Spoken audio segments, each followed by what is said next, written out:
बिस्मिल्लाहिर्रहमानिर्रहीम नहमदुहु व नुसल्ली अला रसूलिहिल करीम अम्मा बाद अऊज़ु बिल्लाहि मिनश शैतानिर रजीम बिस्मिल्लाहिर्रहमानिर्रहीम अल-यौमा अकमलतु लकुम दीनकुम व अतममतु अलैकुम निअमती व रज़ीतु लकुमुल इस्लाम दीनन सदक़ल्लाहुल अज़ीम। मोहतरम दोस्तों और बुज़ुर्गों, अल्लाह ताला का बड़ा करम है कि उसने हम सबको इस्लाम जैसी अज़ीमुश्शान नेमत अता फरमाई है। इस्लाम ये कामिल मुकम्मल मज़हब है। हमारी ज़िंदगी की जितनी ज़रूरियात है उसको हम किस तरह पूरा करें, उसकी सारी तफसीलात उसमें मौजूद है।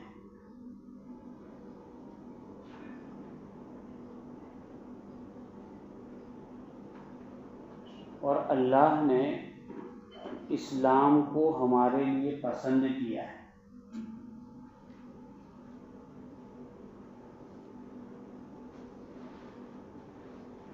इसलिए नेमत का तकाजा ये है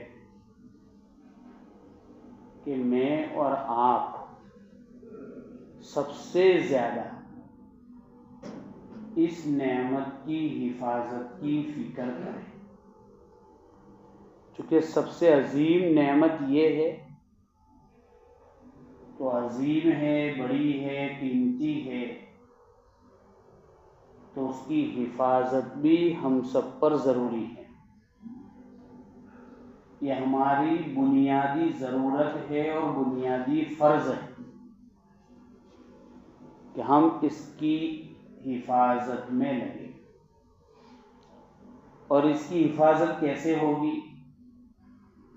ताकि हम अपनी ज़िंदगी के हर काम को हुज़ूर पाक सल्लल्लाहु अलैहि वसल्लम के बतलाए हुए तरीक़ों के मुताबिक करें, तो खुद ब खुद इस्लाम की हिफाजत हमारी ज़िंदगी में हो जाएगी।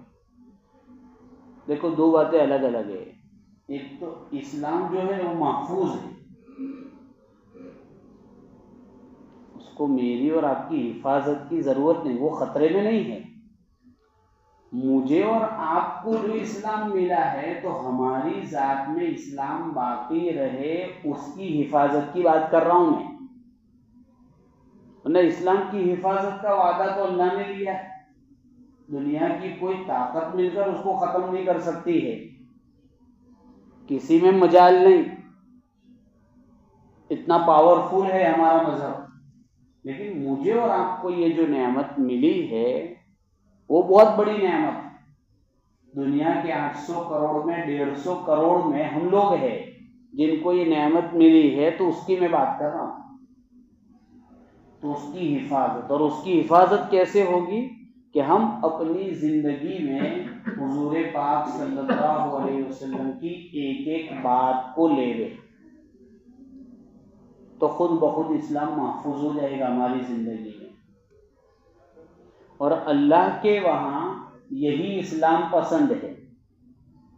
अल्लाह के वहाँ इसी की बुनियाद पर फैसले होंगे, दुनिया में भी और आखिरत में भी। नाम से तो कुछ होने का नहीं, काम से काम बनेगा।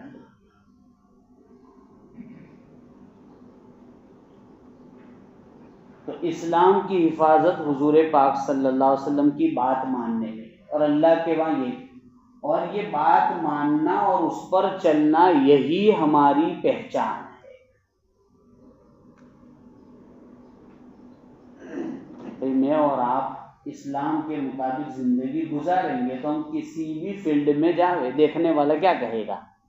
मुसलमान है, पहचान है हमारी।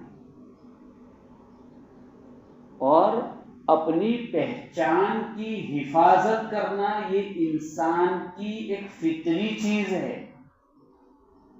भाई अल्लाह ने सबकी शक्लें अलग बनाई, अल्लाह चाहते सब एक मॉडल के बना देता, क्यों बनाया? पहचान हो सके, बोल। हालांकि हम जो आवाज निकालते तो सबका पार्ट्स तो वही है बॉडी के, आवाज सबकी अलग, अंदाज सबके अलग, फिंगर सबके अलग, और अंदर जो कण होते हैं ना, कण, वो भी सबके अलग होते हैं, डिफरेंट होता उसमें। आदमी घर बनाता है, उसकी ख्वाहिश क्या होती है कि मेरा घर मोहल्ले में थोड़ा सही करो। ईद के दिन कपड़े लाता है तो जल्दी अपने, रमजान से पहले बयान करते थे रमजान के आखिरी अशरे की इबादत खराब ना हो, इसलिए रमजान से पहले कपड़े लिया। तो मौलाना साहब आखिरी अशरे में तो नए नए सूट आते हैं, तो पहले कैसे लेने जावे, और पहले लिया होंगे तो फिर ईद के दिन मेरा थोड़ा सोटा पड़ना चाहिए, पड़ेगा नहीं। अरे कहते नहीं कहते। और आखिरी अशरे में रोजा रख के भी कोई भरूच जाता है, कोई सूरत जाता है, कोई अहमदाबाद जाता है, कोई कंका जाता है, क्योंकि ईद के दिन वो बिल्कुल अलग लगे। सही कह रहा हूं? एक फितरी जज्बा है इंसान का कि अपनी पहचान की हिफाजत करे। तो जो हमारा फितरी जज्बा है वही हमें कहा जा रहा है कि इस्लाम भी फितरी दीन है। दोनों को मिला देंगे तो हमारा इस्लाम महफूज हो जाएगा हमारी जिंदगी में। और ये हर जगह होता है, हर मुल्क का झंडा अलग होता है ना भाई, हर कंपनी का लोगो अलग होता है, सब चीज अलग। बच्चों के नाम हम अलग रखते हैं, मतलब ऐसा नाम बताओ ना कि मस्तक किसी ने रखा ही ना हो, तो मजाक मजाक में कहते थे शैतान, किसी ने नहीं रखा, मजाक मजाक में कुछ लोग कहते। तो ये इंसान का जज्बा है कि नाम भी अलग हो, फर्क हो जाए इंसान में। तो वो पहचान की हिफाजत बहुत जरूरी है। हम ये सोचें कि हम दिल से तो अल्लाह रसूल को मानते हैं, लेकिन अगर बाहर ऐसा नहीं है तो क्या फर्क पड़ता है? अल्लाह तो दिल में रहता है, अल्लाह तो दिल की बात जानता है। ऐसा नहीं। जब आदमी बाहर अंदर जैसा नहीं होगा तो अंदर वाला भी बाहर जैसा हो जाएगा।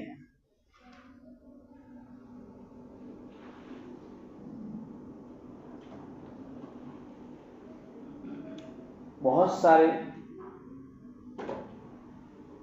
ये फलस्तीन जो है, फलस्तीन में जब शुरू में उनकी जमीनें खरीदी गई तो उनको वीजा और पासपोर्ट देकर अमेरिका, ब्रिटेन भेजा गया।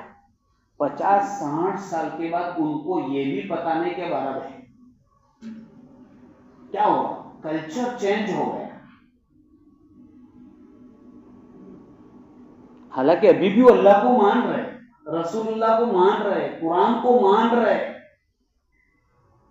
लेकिन आइडेंटिटी खत्म हो गई, शनाख्त और पहचान खत्म हो गई। हमारे मुल्क में कितने धर्म के लोग हैं मालूम? हम तो क्या समझते हैं, सिख, ईसाई, मुसलमान और हिंदू। ऐसा नहीं। हिंदू में कितने मजहब हैं गिन भी नहीं सकते, लेकिन हम सबको हिंदू क्यों समझ रहे हैं मालूम? कि उनकी आइडेंटिटी खत्म हो गई, जबकि उसमें कितने ऐसे जो मूर्ति पूजा नहीं मानते, लेकिन हम उनको हिंदू कह रहे। क्या हुआ? पहचान खत्म हो गई। और हमारा जो दुश्मन है वो भी यही चाहता है कि मुसलमान नमाज पढ़े, हमको कोई लेना देना नहीं, हज पढ़े, ज़कात देवे, लेकिन वो रहना हमारे जैसा चाहिए। इसलिए अभी नई तालीमी पॉलिसी जो आई है उसमें हर मजहब की बात को क्या कहा गया? भारत की प्राचीन संस्कृति, यानी पुराना कल्चर। हालांकि वो मजहब का हिस्सा है, लेकिन उसको तहजीब, कल्चर, सकाफत, तमद्दुन, रहन सहन का नाम दे दिया। कि जो भारतीय है उसको भारतीय कल्चर अपनाना चाहिए, हालांकि वो धर्म का हिस्सा है। हिंदू धर्म तहजीब और धर्म कोई अलग नहीं। जैसे हमारा इस्लाम, तो ये दाढ़ी इस्लाम का हिस्सा है, नमाज इस्लाम का हिस्सा है, सीधे हाथ से अच्छे काम करना इस्लाम का मजहब का भी हिस्सा है, और उसकी तहजीब और कल्चर भी है, पहचान भी है। दोनों अलग अलग नहीं है। जिस दिन मैंने और आपने अलग कर दिया इसको कि कोई मस्जिद में तो अपने ठीक है, बाहर तो नहीं चलेगा। 24 घंटे का हमारा दीन है, पूरी जिंदगी का दीन है और हर मैदान का दीन है, इसलिए हमारा मजहब मुकम्मल है, हर चीज हमारे पास है। इसलिए हमें इस्लामी पहचान की हिफाजत अपनी जिंदगियों में करनी पड़ेगी। इसलिए हुजूर पाक सल्लल्लाहु अलैहि वसल्लम ने बहुत ताकीद फरमाई, यानी उसमें इतनी ताकीद कि मर्द औरत जैसा ना करे। यहां तक की ताकीद कि भाई मर्द और औरत के जेंडर में डिफरेंट है कि एक हो गया। अब बोलता है ना, मर्द और औरत एक है कि अलग अलग है? बोलते हैं अलग अलग। मुझे ऐसा लगता है कि कोई अलग अलग है ना, अलग अलग है। अब कोई बुर्खा पहन के यहां आ जावे तो प्रॉब्लम हो जाएगा ना, और बुरखे वालों में हम चले जावे तो प्रॉब्लम हो जाएगा। फर्क है। तो इस्लाम इसको भी गवारा नहीं करता है, उनके कपड़े वो पहने, हम अपने कपड़े हम पहने। तो ऐसे ही इस्लाम दूसरे मजहब की चीजों को कोई मुसलमान एक्सेप्ट करे ये कबूल नहीं करता है, बिल्कुल नहीं, बिल्कुल नहीं। पूरा पूरा इस्लाम चाहिए। कैसा चाहिए? पूरा पूरा इस्लाम। मेरी और आपकी बीवी कहे मैं आपसे भी मोहब्बत करती हूँ और वो दियर है उससे भी मोहब्बत करती हूँ, तो हम पसंद कर लेंगे? अरे बोलो, सवाल ही पैदा नहीं होता।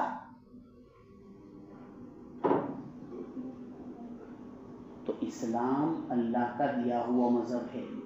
हम ये कहे इस्लाम ने आकर सारे सरकारी मजहब जो आसमान से उतरे थे वो भी खत्म, और जो इंसानों ने बनाए थे वो भी खत्म। अब तो कामयाबी सिर्फ इस्लाम पर, सिर्फ इस्लाम पर। एक मर्तबा दो यहूदी आए, कासिद थे, एलची थे, मूंछ बड़ी थी, दाढ़ी छोटी थी। हुजूर सल्लल्लाहु अलैहि वसल्लम ने उनसे बात नहीं की, मुंह फेर लिया और अपने लोगों को कहा इनकी मुखालफत करो, मूंछ कतरो और दाढ़ी बड़ी रखो, क्योंकि हम ऐसा नहीं कर सकते। आतिश परस्त, आग पूजा करने वाले मजूसी ईरानी लोग आए, उनकी लुंगियां और इजार नीचे थी। हुजूर सल्लल्लाहु अलैहि वसल्लम ने कहा कि नीचा रखना उनका कल्चर है, इस्लाम का कल्चर ऊपर रखना है, डिफरेंट।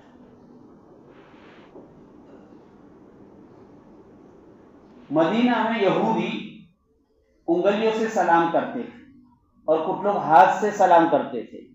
इस्लाम ने कहा नहीं, और कुछ लोग झुककर सलाम करते थे ताकि नहीं। अब आजकल हम बहुत सारे लोग यूं सलाम करते हैं, पहले औरतें तो करती थी, इस तरह मिलती थी तो सलाम अलैकुम यूं करके, अब तो मर्द भी कर रहे यूं करके सलाम अलैकुम, मालूम नहीं कहां से आया है अस्सलामु अलैकुम, ताकि हमारा सलाम तो ये होगा अस्सलामु अलैकुम। कुछ लोग good afternoon, good evening, good night और क्या क्या गुड गुड गुड, ताकि अस्सलामु अलैकुम। कोई गुड नहीं, अस्सलामु अलैकुम। ये हमारी तहजीब है सलाम में। हुजूर सल्लल्लाहु अलैहि वसल्लम मक्का में थे तो सीधे बाल रखते थे, मांग नहीं निकालते थे, और मदीना में गए तो यहूदी चूंकि सीधे बाल रखते थे तो हुजूर सल्लल्लाहु अलैहि वसल्लम ने मांग निकाली ताकि इनसे डिफरेंट हो जाए। बाल में।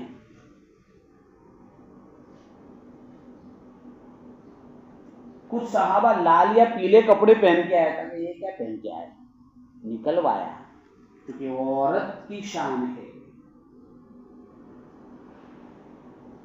हुजूर सल्लल्लाहु अलैहि वसल्लम ने मना फरमाया। यहूदी 10 मुहर्रम का रोजा रखते थे, हुजूर सल्लल्लाहु अलैहि वसल्लम ने कहा हम 9-10 रखेंगे, 10-11 रखेंगे, इबादत में भी एक जैसा नहीं। अजान कि भाई नमाज के लिए बुलाना है तो क्या करे, किसी ने कहा ढोल बजावे, किसी ने कहा आग लगावे, किसी ने क्या कहा, ताकि ये सब गैर मजहब के कल्चर है। हम तो अल्लाह जो कहेगा वो तो अल्लाह ने अजान दिल में डाली, फिर अजान शुरू हुई। ये मिसालें दे रहा हूं।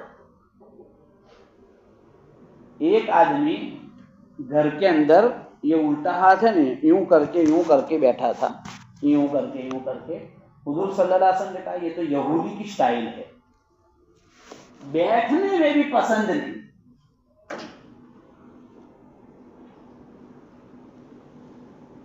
अरे बात समझ में आ रही है? इसलिए मेरा और आपका दिल का अकीदा हो कि अल्लाह रसूल बात जो कहते हैं सही है, लेकिन हमारी बॉडी में वो ना हो, ये डिफरेंट हो जाता है। जुबान और दिल में एक वैंक का फासला, जमीन आसमान का फासला हो जाता है, और उसके बगैर हम अपने इस्लाम को सिक्योर नहीं कर सकते, महफूज नहीं कर सकते। अरे बात समझ में आ रही है? पूरी बात का खुलासा यही है। और अगर हम इन चीजों को अपना रहे हैं तो उसका मतलब है कि दिल में जो है वही जुबान पर है, कि हमने अल्लाह को माना तो अल्लाह का हुक्म दिख रहा है, नबी सल्लल्लाहु अलैहि वसल्लम को माना तो नबी का तरीका दिख रहा है, तो ये सच्चे हुए हम। न डिफरेंट है तो फिर फर्क है, दोनों जगह में फर्क हो जाएगा। और दूसरी बात को मानना, दूसरे कल्चर को अपनी बॉडी में डेवलप करना, ये इस बात की दलील है कि आप उनके कल्चर से राजी हैं। इसलिए आज तो बहुत सारे लोग कहते हैं योगा तो कसरत है। क्या कहते हैं? मुसलमान कहते हैं योगा कसरत है, और 10 साल के बाद तो बहुत सारी चीजें आ जाएगी नॉर्मल, क्योंकि एजुकेशन सिस्टम में आ गई वो चीज। तो योगा कसरत शुरू हो गई, सब कर रहे हैं, खुशी से कर रहे हैं, हालांकि उनके मजहब का एक हिस्सा है, मनुस्मृति का एक पार्ट है, भगवत गीता का एक पूरा चैप्टर है।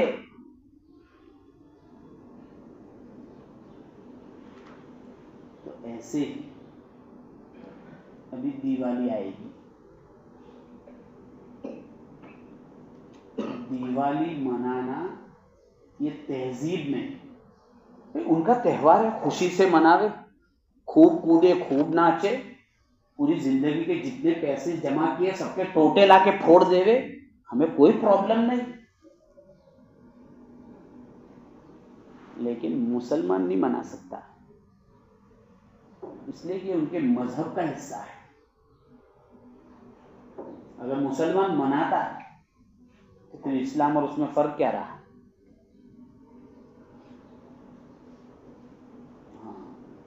अब इसमें 2-4 बातें आती हैं। एक बात तो ये आती है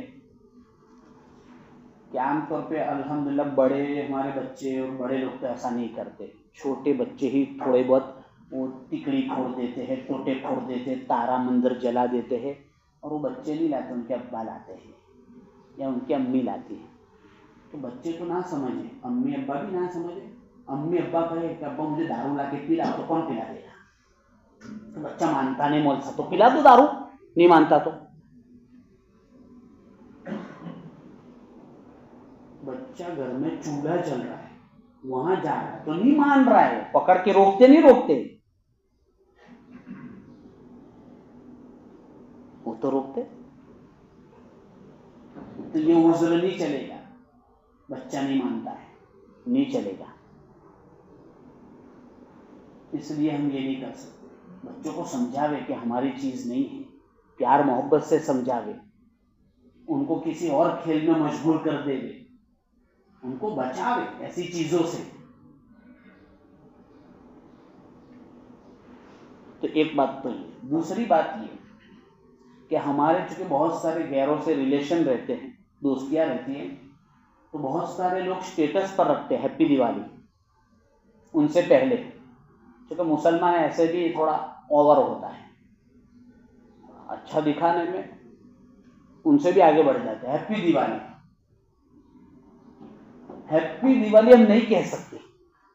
हैप्पी दिवाली कहने का मतलब ये हुआ कि हम उनके इस मजहबी त्योहार पर राजी है। तो कुफ्र करना और कुफ्र पर राजी रहना ये भी कुफ्र है, हराम है। चाहे कितनी दोस्ती हो, हम नहीं कह सकते, नहीं कह सकते। ये इस्लाम की अपनी खुसूसियत है। तो कुछ लोग ऐसे मौके पर क्या कहते हैं, तुम्हारा इतना इस्लाम इतना कमजोर है कि हैप्पी दिवाली बोलेंगे तो इस्लाम चला जाएगा। इस्लाम तो बहुत मजबूत है, हम कमजोर हैं।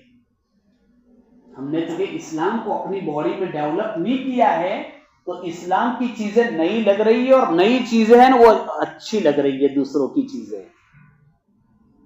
इसलिए हम हैप्पी दिवाली नहीं कह सकते। उसके अलावा मिठाई का मसला आता है, तो अगर वो मिठाई किसी देवी देवता पर आरती उतार कर लाए हैं, उन पर दम करके लाए, तब तो नहीं खा सकते। अब वो तो आपको कहेंगे मैं तो दुकान से लाया हूं, तो अगर ऐसा ही है तो ले सकते हैं, एहतियात बरते ले सकते, वरना मूर्ति पूजा वाली है उस पर उतारी हुई तो नहीं खा सकते, ना खिला सकते। पटाखे फोड़ नहीं सकते।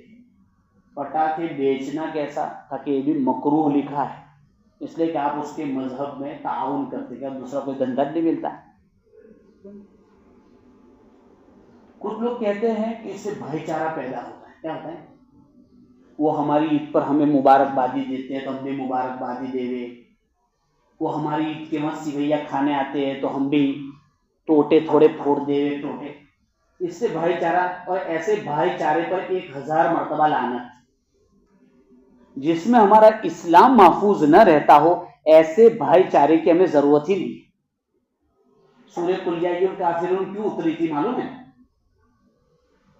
तफसीर होती है ना, सबको मालूम है क्यों उतरी थी। काफिरों ने ये कहा था कि एक साल तो हमारे माबूदों की इबादत करो, एक साल हम इबादत करेंगे। और बाद रिवायत में दिया है कि खाली तुम हमारे बुत को हाथ लगा दो, तो अल्लाह ने आयत उतारी, उनको कह दो कि ये पॉसिबल नहीं, लकुम दीनुकुम वलिय दीन, तुम अपने रास्ते पर, मैं ये आखिरी रास्ता है, तुम खूब मनाओ अपने जगह पर, हम अपने दिन पर रहेंगे। कोई सुलह नहीं हो सकती, कॉम्प्रोमाइज हो ही नहीं सकता है। ऐसा कॉम्प्रोमाइज क्या हुआ कि जिस पर, कॉम्प्रोमाइज किसको कहते हैं मालूम, हम अपनी चीज पर बाकी रहकर कुछ काम करें। आपकी कोई डिमांड ही नहीं है, कोई चीज बाकी ही नहीं रह रही है, तो फिर सुलह किसको कहेंगे? तो खत्म हो गया मसला।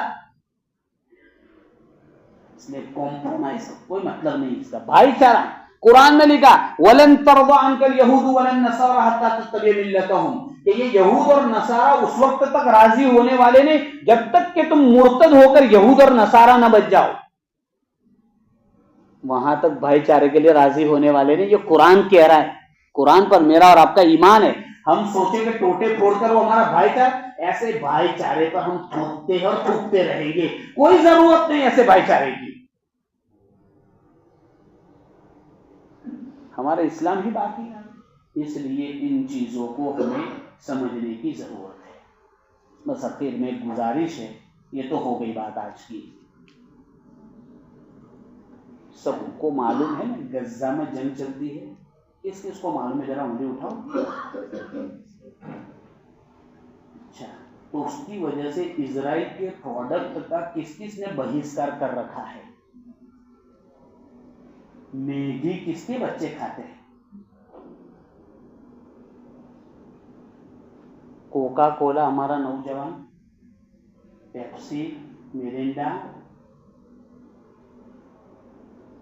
चलो माशाल्लाह अच्छा मजमा है, कोई नहीं कर रहा है ना, कर रहे हो तो छोड़ देना। 13वां महीना चल रहा है और अभी गज्जा के एक इलाके में मुखय्यम जबालिया जो है 20 दिन से घेरा है। कितने दिन से? 20 दिन से। अंदर का कोई बाहर नहीं आ सकता, बाहर का कोई अंदर नहीं जा सकता। एम्बुलेंस वालों को भी खिदमत से मना कर दिया, अस्पताल भी तोड़ दी। कल के हमले में 150 मरे, तो उनकी जिंदगी वो है। तो इसलिए हम यहाँ रहकर दुआ करें, सदका दे दें और उनकी प्रोडक्ट का बायकाट करें, ताकि क़यामत के दिन हमारा गिरेबान न पकड़ा जाए। ठीक है, और अल्लाह अपना काम कर रहा है और अपनी तरतीब से करता रहेगा। अल्लाह तबारक व तआला हमें इस्लाम पर जीना और मरना नसीब फरमावे और मुसलमानों के दर्द को अपना दर्द समझने की तौफीक अता फरमावे। व आखिर दावाना अल्हम्दुलिल्लाह।